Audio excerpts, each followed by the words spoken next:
Oi, gente querida. Eu estou pregando numa série muito importante que se chama A Revelação do Apocalipse. Mas dentro do meu programa, de pregar os capítulos que estão sucedendo um ao outro, falei dos 7 selos, depois as 7 trombetas, as 7 taças, eu senti a necessidade de fazer uma reflexão com vocês a respeito deste momento de pandemia que estamos vivendo, de coronavírus, Então eu diria para vocês que esta é uma das palavras mais importantes que eu preparei nos últimos dias, Porque eu quero interpretar juntamente com vocês, olhando o lado espiritual dessa coisa do coronavírus e fazer a seguinte pergunta para vocês e para mim mesmo: será que a Bíblia fala a respeito disso? Será que existe uma profecia, uma palavra específica a respeito disso? E eu quero mostrar para vocês que existe sim. Lendo a palavra de Deus, refletindo, eu descobri aqui uma palavra profética para compartilhar com vocês a respeito do que estamos vivendo hoje no coronavírus, e especialmente também ouvindo uma palavra de um grande estudioso da Bíblia chamado Perry Stone. Eu percebi que realmente este tempo que nós estamos vivendo já estava predito na palavra de Deus. Então quero começar falando com vocês sobre o discurso profético de Jesus. Esse discurso profético está tanto em Mateus 24 quanto Lucas 21. Esses 2 textos que eu vou falar com vocês, eles falam desse ambiente do período chamado de princípio de dores, É o período que antecede a grande tribulação. Lá em Mateus capítulo 24, 7 e 8 diz assim: porquanto se levantará nação contra nação, reino contra reino, e haverá fomes e terremotos em vários lugares. Porém, tudo isso é o princípio de dores. E aí, então, ele usa esse termo, princípio de dores, comparando com a mulher que começa a ter aquelas dores de parto, as contrações, que anuncia que o nascimento do bebê está chegando. Jesus diz que estas coisas que são comparadas com o princípio de dores antecedem a vinda dele, do Filho do Homem, Em Lucas 21, versículo 11, o mesmo discurso, agora citado não por Mateus, mas por Lucas, ele diz assim: haverá grandes terremotos, epidemias e fome em vários lugares, e coisas espantosas e também grandes sinais nos céus. Bom, então o que a gente percebe que Jesus profetiza que este período caracterizado como princípio de dores teria terremotos, epidemias e fomes em vários lugares. A gente sabe que nós estamos vivendo um período em que a sismologia demonstra que o número de terremotos de grande porte, de grande magnitude, está crescendo absurdamente. E também epidemias, como Jesus falou. Aliás, o coronavírus não é uma epidemia, é uma pandemia, na medida que o mundo inteiro está vivendo isso, Então, vamos fazer uma análise deste período, o chamado período de princípio de dores. É um período de pestilência ou epidemia, que significa, no original, uma doença que causa morte, não é uma doença qualquer, A segunda coisa que é importante a gente citar é que todos esses substantivos estão no plural, Terremotos, guerras, fomes, epidemias, tudo no plural. Isso significa que haverá mais, ou seja, poderemos até afirmar que o coronavírus não foi a primeira epidemia, e nem será a última, tá bom? Outra coisa que Jesus fala, que seriam epidemias em vários lugares. A gente não pode esquecer que Jesus nunca saiu da Palestina. E a profecia que ele faz é muito maior, muito mais ampla do que propriamente vamos dizer assim, a dimensão de Israel ou da Palestina. Então, mas Jesus deixa claro que quando essas coisas acontecessem, não seria um fim ainda, seria o princípio de dores, ou seja, aquele período que antecede o tempo do fim, o tempo do dia do Senhor, a grande tribulação e daí por diante, tá? Então, a gente percebe que estas coisas viriam juntas, terremotos que acompanhariam a pestilência e aconteceriam em muitos lugares, tá bom? Agora, em segundo lugar, eu quero apresentar para vocês o que o livro de Levíticos nos mostra quando Deus envia pestes para as cidades, tá? Levítico 26, 25 diz assim: trarei sobre vós a espada vingadora da minha aliança, e então, quando vos ajuntardes nas vossas cidades, enviarei a peste para o meio de vós, e sereis entregues na mão do inimigo. Deus está fazendo uma advertência ao povo de Israel, que se eles rompessem com a aliança de Deus, se eles quebrassem a lei, Deus ia fazer algumas coisas, estabelecer alguns juízos, dentre os quais ele diz: enviarei a peste para o meio de vós, né? E diz: quando vos ajuntardes nas vossas cidades, enviarei a peste para o meio de vós, e sereis entregues na mão do inimigo. Ou seja, estas pestes, elas aconteceriam no meio das cidades. Depois, no mesmo livro de Levíticos, no capítulo 26, versículo 33, o Senhor diz: espalhar-vos-ei por entre as nações, e desembainharei a espada atrás de vós. A vossa terra será assolada e as vossas cidades serão desertas. Veja, aqui o Senhor está dizendo que vai espalhar o povo, né? Que o povo seria espalhado por conta da quebra da aliança. E quando ele fala sobre as cidades, primeiro ele fala da espada, né? Que obviamente mais um juízo, fala de perseguição, de guerras, mas diz: a vossa terra será assolada e as vossas cidades serão desertas. Quando eu estava lendo esse texto, eu fiquei pensando, irmãos, essas imagens que vocês estão vendo mostram exatamente isso. Nós estamos vivendo num tempo que as grandes capitais do mundo, cidades que recebiam milhões e milhões de turistas por ano, estão absolutamente desertas. O comércio não está funcionando, né? E por conta disso a indústria, né, do turismo também está recebendo um impacto, né, um golpe terrível. E Deus está dizendo: sou eu que vou mandar a peste.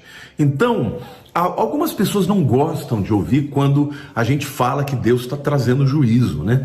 Ah, não, o juízo não é Deus que manda. Não, queridos, Deus manda juízo sim. E Deus está dizendo: quando vocês quebrarem aliança comigo, eu vou mandar juízo.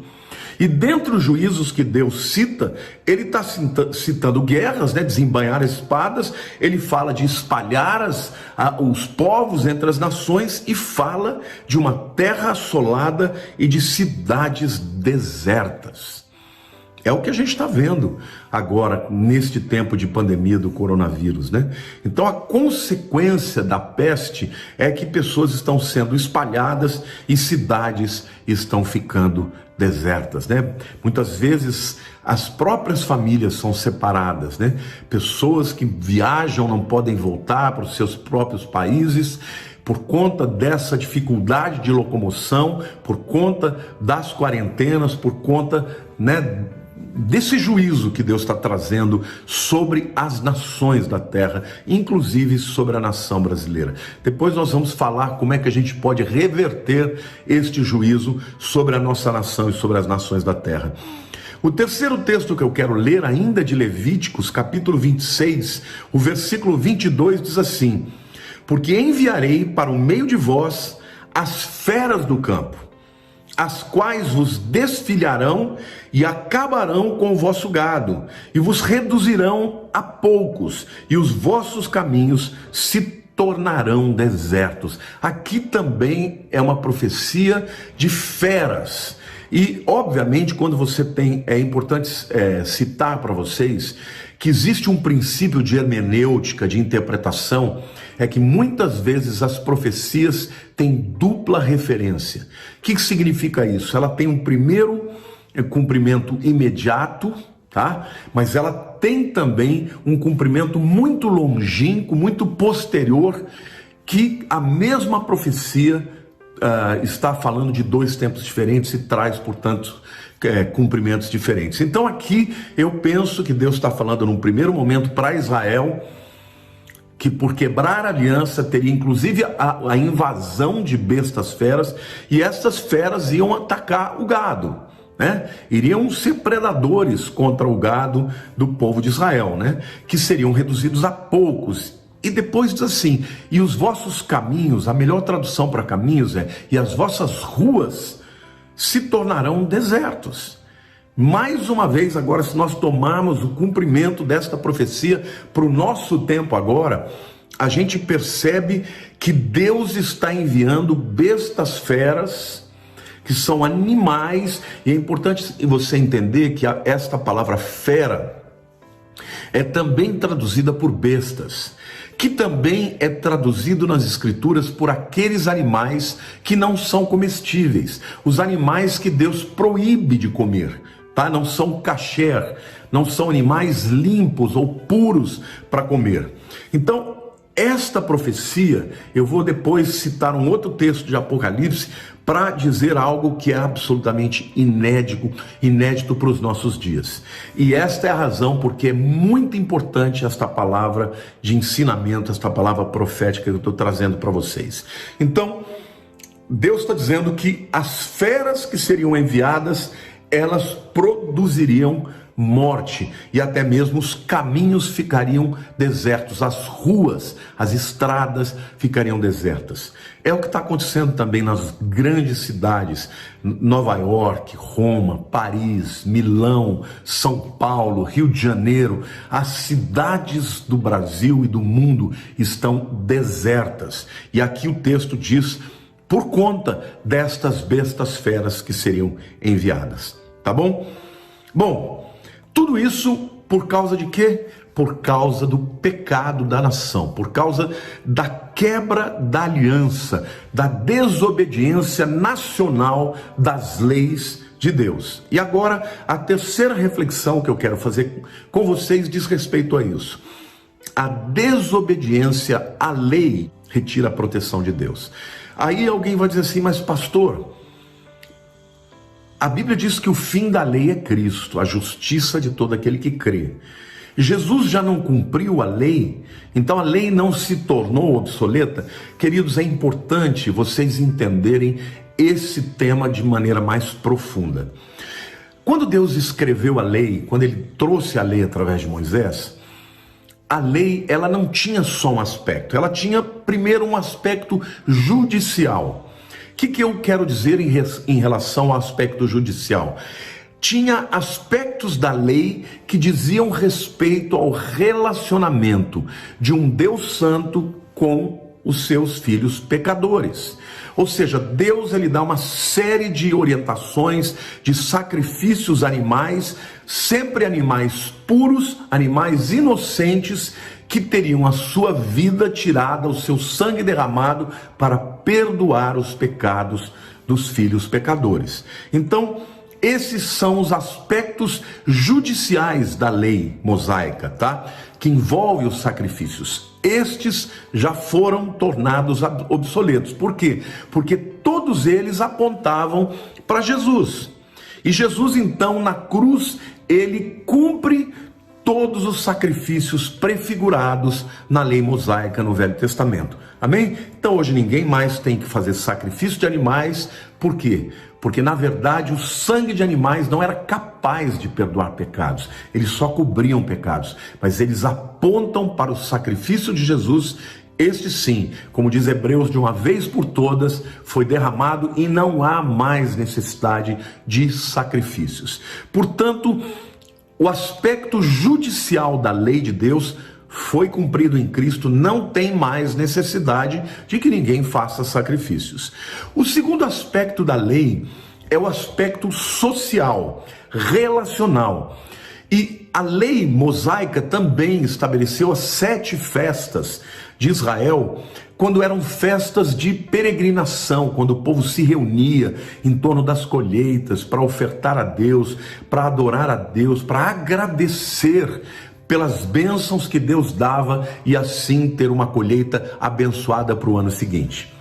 Bom, cada uma destas festas também teve o seu cumprimento em Jesus. Na Páscoa, Jesus morreu. Em pães ázimos, ele foi enterrado. Na primícias, ele ressuscitou. No Pentecostes, veio o Espírito Santo. Trombetas fala do arrebatamento que virá. E Yom Kippur fala do arrependimento de Israel diante de Deus quando estiver sendo moída na grande tribulação. E Tabernáculos fala da habitação de Jesus no milênio, governando o mundo com justiça e com juízo. Portanto, as leis sociais também não têm mais necessidade que nós a cumpramos.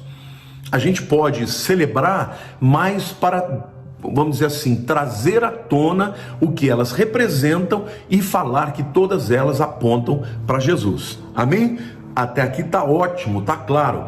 Bom, mas tem um terceiro aspecto da lei de Deus que foi dada a Moisés, que é o aspecto moral. E os aspectos morais revelam o caráter de Deus e o que ele espera dos seus filhos, como nós devemos nos portar. Por exemplo, lá nos 10 mandamentos, não matarás. Essa é uma lei moral. Vocês acham que isso passou? Não, isso permanece eternamente, porque só Deus tem direito sobre a vida e sobre a morte.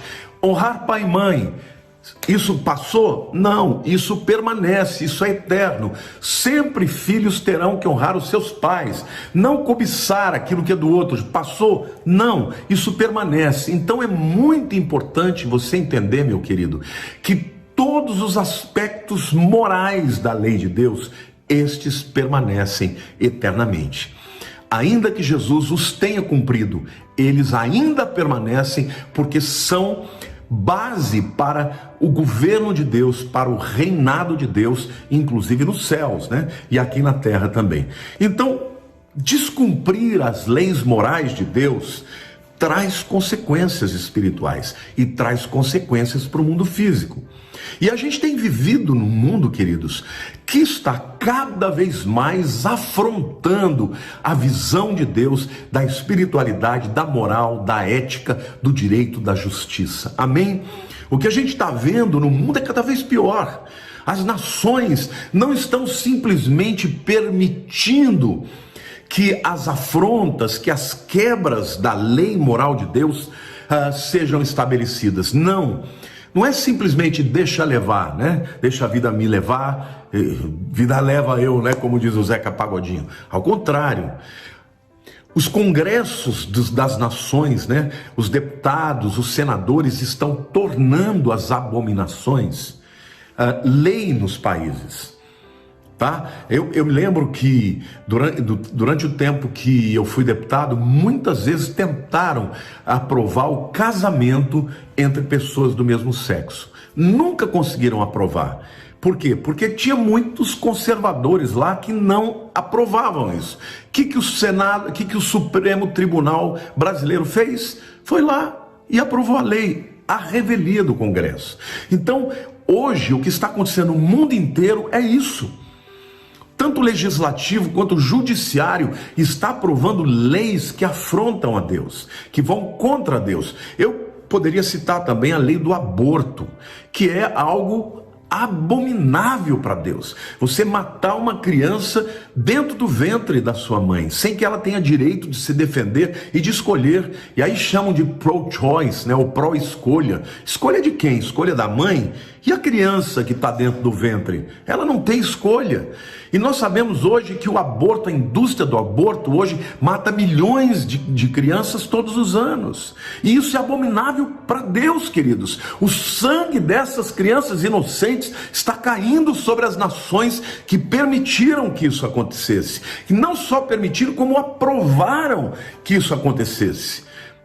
Então, nesse momento, quando o mundo começa cada vez mais a romper, a quebrar a aliança com Deus, Deus está tirando a mão e a mão da proteção de Deus está sendo retirada e vem então o juízo e as consequências são desastrosas.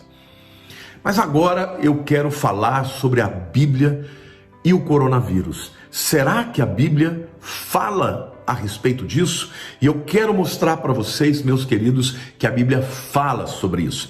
E isso não foi uma revelação minha, tá? Eu já estava procurando, buscando isso e ouvi uma palavra de um profeta, de um homem estudioso da palavra de Deus chamado Perry Stone. E ele deu uma interpretação muito coerente, muito verdadeira sobre as escrituras que eu quero compartilhar com você.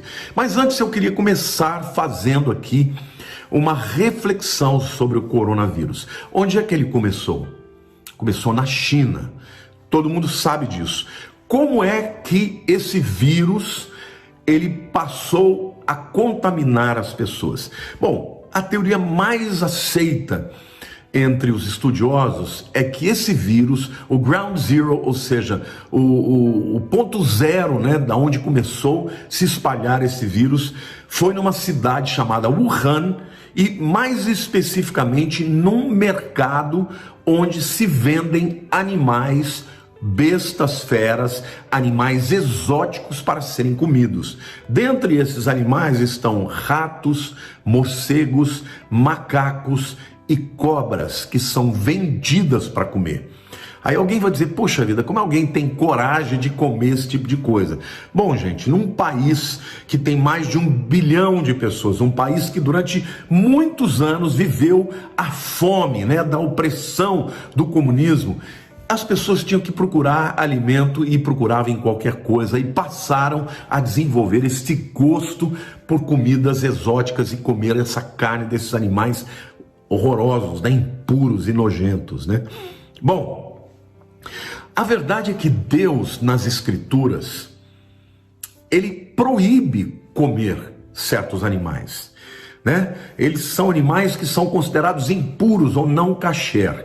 Agora, eu comecei falando da teoria de como saiu. Bom, esses animais que eram ingeridos, de alguma maneira, eles eram hospedeiros e portadores desses vírus, do vírus do corona, e o vírus conseguiu, de alguma forma que os cientistas ainda não descobriram, evoluir, né? Passar por uma mutação e conseguir sair do organismo de um animal e passar para o organismo de um ser humano que passou a contaminar os outros seres humanos, né? Então, começou no mercado, pessoas ingeriam, comiam esses animais exóticos e de alguma maneira o vírus conseguiu fazer uma mutação e conseguiu fazer com que o ser humano agora se tornasse um hospedeiro e, portanto, contaminasse os seus semelhantes. Bom, como eu disse para vocês, na Bíblia existem animais que são proibidos por Deus de serem comidos, porque são considerados animais não puros, não limpos. E alguém vai dizer assim, mas por que Deus fez isso? Deus fez isso, meus irmãos, para preservar a saúde do ser humano. Porque naquele tempo ninguém conhecia, não existia uma ciência, mas Deus já sabia. Então, eu quero ler para vocês agora o texto de Apocalipse, capítulo 6, versículo 8, que diz respeito ao levantamento do quarto cavaleiro do Apocalipse, tá? É o quarto selo também. E eu vou ler para vocês e vou explicar esta explicação do Perry Stone que eu achei sensacional. O texto diz assim, Apocalipse 6, 8. E olhei, e eis um cavalo amarelo, entre aspas, tá? No grego é chloros e portanto é verde. Um cavalo verde e o seu cavaleiro, sendo este chamado Morte, e o inferno estava seguindo, e foi-lhe dada autoridade sobre a quarta parte da terra, para matar a espada, pela fome, com a mortandade e por meio das feras da terra. Bom, aqui eu quero dizer para vocês que esse quarto cavaleiro é chamado de Morte. O branco é o levantamento do anticristo, o vermelho fala de guerras, né? Depois o negro fala de pestes, de doenças, e agora o negro fala de morte. Então, quando este cavaleiro é liberado, ele traz consigo morte. E o texto diz que ele tem poder para exercer, a morte, a mortandade de diversas maneiras. Ele fala assim: ele pode até matar 1/4 da terra. E aqui eu quero deixar bem claro que nós não estamos aqui nesse período, tá? Os cavaleiros do Apocalipse ainda não foram abertos. Isso aqui é a grande tribulação. Como eu disse no início, nós estamos vivendo o princípio de dores. Só que o princípio de dores é um antigosto do que vai ser na grande tribulação. Então, tudo que tem na grande tribulação, no princípio de dores, tem numa escala muitíssimo menor, tá? Mas já é um antigosto, já é para a humanidade se arrepender e ter a oportunidade de buscar a Deus e ser livre da grande tribulação, tá bom? Então, como é que ele iria matar? Ele iria matar pela espada, então estamos falando de guerras. Pela fome, estamos falando de fome, ou seja, ele está unindo aquilo que os outros cavalos faziam. Esse último cavalo vai matar, fazendo todas as coisas juntas, O terceiro aspecto é mortandade, e aqui esse texto está dizendo que existirão inúmeros, vamos dizer assim, instrumentos de morte que vão acontecer nessa época. Perseguição, decapitação, doenças, enfermidades, fome, quer dizer, mortandade significa que ele vai ter autoridade para exercer a morte, matar as pessoas das mais diversas maneiras. Mas por último lugar ele fala, e por meio das feras da terra. Muito tempo eu li isso aqui e falava, meu Deus, como é que pode ter tanta fera para matar 1/4 das pessoas do mundo? Ou parte desse 1/4 das pessoas do mundo? Será que o texto está falando que as feras vão sair da África e vão invadir as cidades e matar?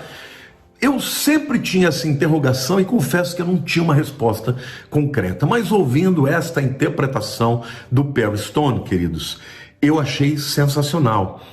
O Perry Stone está dizendo aqui que estas feras, cujo nome significa animais não puros, animais que não devem ser comidos, Além deste nome significar animais, vamos dizer assim, selvagens, que não são domesticados, esse texto também se refere a animais que não são kasher, que não deveriam ser comidos.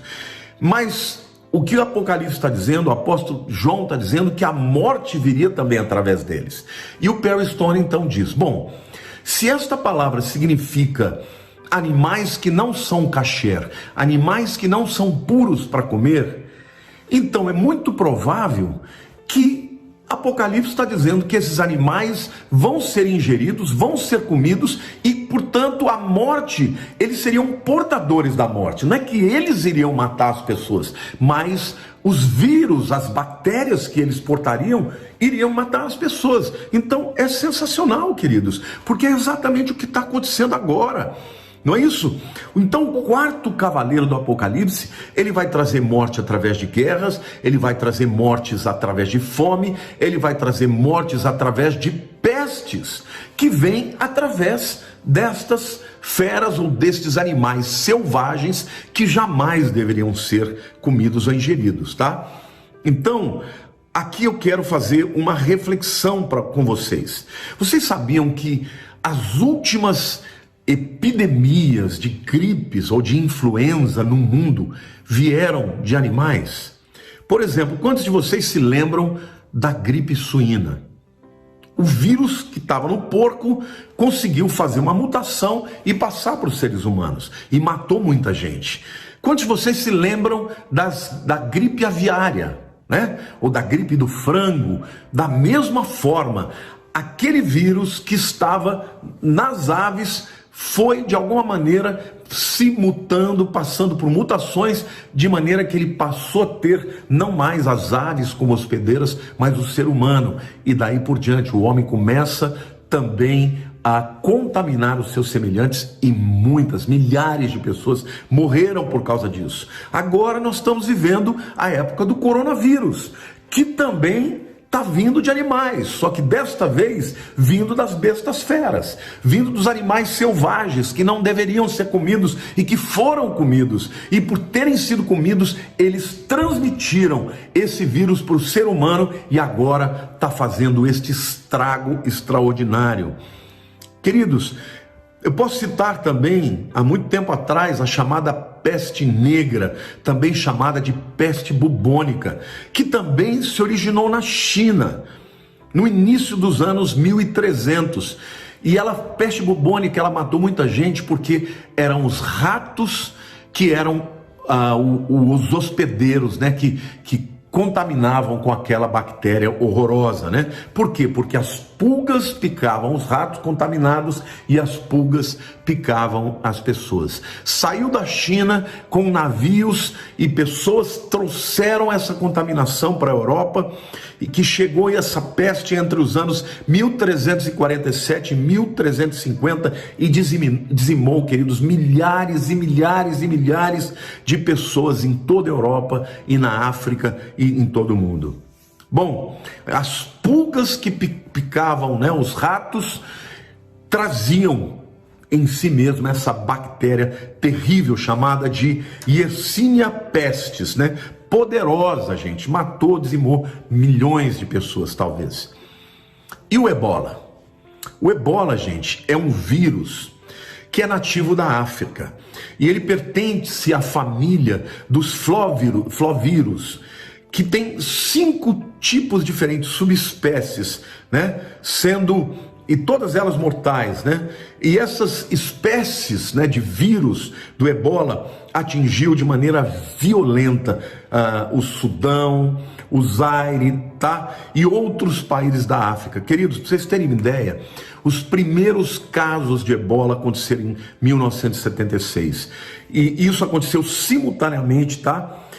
Em alguns países como o Sudão, o Zaire, a República Democrática do Congo e outros nomes.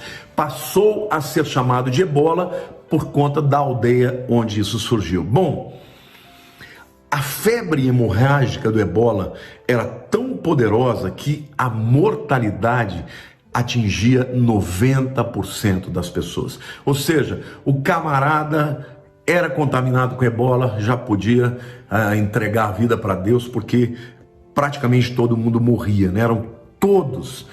Esse talvez tenha sido o vírus mais letal que a humanidade já enfrentou. De qualquer forma, irmãos, todos esses vírus vieram de animais. No caso do ebola, eles vinham de alguns animais, especialmente um tipo de morcego que comia só frutas e acabava sendo também ingerido e comido pelos seres humanos. Então, o que acontece? Toda vez que o ser humano come algum tipo de animal que a Bíblia chama de animal impuro, a Bíblia chama de besta. Besta, fera, significa também animal selvagem, animal que não deveria ser ingerido, animal que não é kasher pela lei de Deus. Toda vez que isso acontece, ou muitas vezes que isso acontece, isso acaba evoluindo para algum tipo de infecção, primeiro viral e também muitas vezes bacteriana. Então, quando Deus dá uma ordem para que as pessoas não comam e as pessoas comem, também estão quebrando uma lei. E esta lei era uma lei profilática, era como se Deus estivesse protegendo as pessoas de serem contaminadas. É como hoje, o que os médicos e os cientistas do mundo inteiro estão fazendo? Pedindo que as pessoas fiquem na quarentena para quê? Para acabar com a contaminação. Deus, quando estabeleceu a sua lei, também estava tentando proteger o seu povo da contaminação. Posso ainda citar, gente, as locustas, né? Os gafanhotos, que estão produzindo estragos extraordinários. Vocês sabiam que recentemente agora na Somália, na Etiópia, no Quênia e na Uganda e parte da África aconteceu a pior invasão de gafanhotos nos últimos 70 anos. Foi uma coisa tão séria, gente, que a mídia local chamou o apocalipse na natureza. esses gafanhotos, eles eram tão vorazes, mas tão vorazes, que em 30 segundos, eu não estou falando minutos, estou falando em 30 segundos, eles entravam em plantações e eles consumiam em 30 segundos o equivalente a grãos e alimentos que seriam suficientes para alimentar 35 mil pessoas. Para vocês terem uma ideia, esses gafanhotos, quando passaram, eles consumiram de uma vez 30% de toda a produção agrícola da Etiópia. Agora, na Bíblia, locustas e gafanhotos também são sinônimo de juízo de Deus. Lá em Salmos capítulo 105, versículo 34 e 35, a Bíblia diz assim: ele falou e vieram gafanhotos e saltões sem conta, os quais devoraram toda a erva do país e comeram o fruto dos seus campos. Aqui o salmista está se referindo ao Egito, às plantações do Egito e muito provavelmente a uma das 10 pragas, que foi a praga dos gafanhotos que entraram e consumiram a plantação. Era juízo de Deus para com o Egito. Eu quero concluir dizendo para vocês o seguinte, meus irmãos. É óbvio que nós podemos ter uma visão meramente científica, uma visão humana, uma visão absolutamente racional e dizer não. Os vírus, as bactérias são micro-organismos que existem, sempre existiram e que fazem parte dessa natureza que nós vivemos. Então isso não tem nada a ver com juízo, isso é aleatório, isso é porque alguém que foi contaminado lá em Wuhan viajou primeiro dentro da China, as pessoas viajaram e depois viajaram para fora. Isso é natural, não tem nada a ver com a mão de Deus. Ou você pode ter uma interpretação espiritual segundo a fé cristã. Porque segundo a fé cristã, meus irmãos, Deus fala que ele sim julga e estabelece juízo, e uma das maneiras dele estabelecer o juízo é através da pestilência, de pragas, de pestes. Aconteceu no Egito, aconteceu também entre os hebreus, lá no livro de Joel. Os gafanhotos vieram, não é isso? E comeram, toda a plantação. E aqui no Salmo 105, Deus deixa claro que ele enviou gafanhotos, que ele envia peste. E lá no texto de Levíticos que nós lemos, várias vezes Deus falou: eu enviarei estas pestes. E por causa disso as cidades ficarão desertas, as ruas ficarão desertas, o país ficará assolado, e isto é exatamente o que está acontecendo nas nações. A economia está sendo assolada, não é isso? As pessoas estão morrendo, e aí você dizendo: mas pastor, Deus é um Deus que faz isso?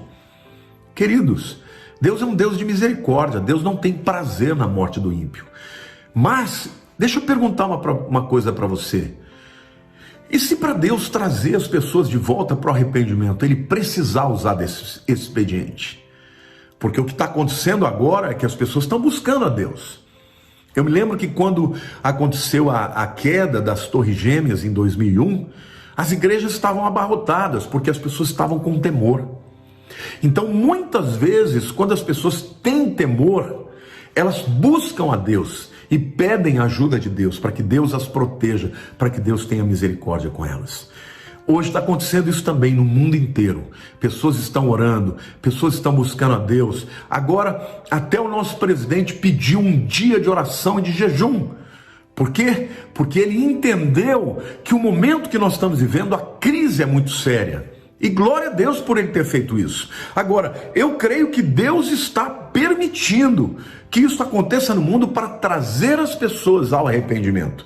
Agora, a ira de Deus é totalmente justificada, porque os pecados que a humanidade tem cometido são pecados hediondos, aborto, essa imoralidade desenfreada. Queridos, Deus está deixando claro para a humanidade: a minha lei moral está sendo quebrada, vocês estão me afrontando.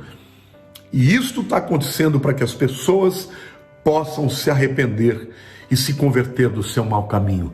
Quando O Senhor fala lá em 2 Crônicas 7,14, se o meu povo que se chama pelo meu nome se humilhar e orar e se converter dos seus maus caminhos, então eu ouvirei dos céus, perdoarei os pecados e sararei a sua terra.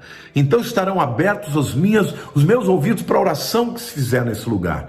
Agora, por que o povo está se humilhando? Por que o povo está lá clamando a Deus? Porque certamente alguma coisa aconteceu, porque certamente um juízo aconteceu. Então, queridos, ainda que nós estejamos vivendo no período da graça, ainda estamos na dispensação da graça, ainda estamos vivendo num tempo de graça, onde basta as pessoas aceitarem a Cristo para serem salvas, mas Deus certamente está falando com a humanidade, e quem tem ouvidos ouça o que o Espírito diz às igrejas. Eu quero terminar essa palavra lendo Judas, capítulo 1, versos 17 a 19, que diz assim: vós, porém, amados, lembrai-vos das palavras anteriormente proferidas pelos apóstolos do nosso Senhor Jesus Cristo, os quais vos diziam, no último tempo haverá escarnecedores. A gente tem muito escárnio, muita gozação com as coisas de Deus hoje, andando segundo as suas ímpias paixões. O mundo hoje anda pelas suas paixões, ninguém refreia mais as paixões, as pessoas fazem o que dá na cabeça, elas são dominadas pelas paixões, e o texto termina dizendo: são estes os que promovem divisões sensuais que não têm o Espírito. O mundo está dividido. Essa guerra que a gente vê, guerra cultural dos conservadores, dos liberais, quem que está promovendo isso? Porque os conservadores nunca ficaram promovendo divisão, gente. A gente crê naquilo que a gente crê, na palavra de Deus, e a gente não quer obrigar ninguém a viver como a gente vive, ou crer naquilo que a gente crê. Mas o mundo sim, as pessoas olham para você que anda na palavra e ficam com ódio, elas não aceitam, não basta para elas que elas tenham a liberdade para viver como elas querem impor sobre nós a sua maneira, sem nenhuma moral, licenciosa, imoral, que afronta a Deus. Esta é a nossa sociedade, este é o retrato da nossa sociedade, queridos. Então, não tenham dúvidas, hoje o mundo está vivendo isso, e eu tenho convicção de que isso é juízo de Deus, mas também um tempo de oportunidade para as pessoas se arrependerem. Eu quero pedir a você que está ouvindo essa palavra que compartilhe, mas antes de mais nada, você peça perdão a Deus. Peça perdão pelos seus pecados, peça que a misericórdia de Deus esteja sobre a tua vida, e Ele certamente lhe perdoará. Mas também devemos orar como nação, vamos pedir ao Senhor misericórdia, vamos orar como Daniel, lá na palavra de Deus diz que ele orou por 21 dias, e ele pediu perdão por pecados que ele não cometeu, mas ele orou e pediu perdão, se identificando com os pecados da nação. Está na hora da igreja também pedir perdão pelos pecados da nação, ainda que nós não estejamos cometendo, nós temos que pedir perdão a Deus, para que a palavra e a promessa de Deus se cumpra, o Senhor sare a nossa terra. Queridos, eu sei que o coronavírus vai passar, mas eu espero que a lição que Deus está deixando para nós, você não esqueça nunca mais, e que você possa endireitar os seus caminhos e andar na aliança com o Senhor, pedindo a Ele sempre graça e misericórdia, mas andando na obediência, para a honra e glória do nome de Jesus. Que Deus te abençoe muito. Amém.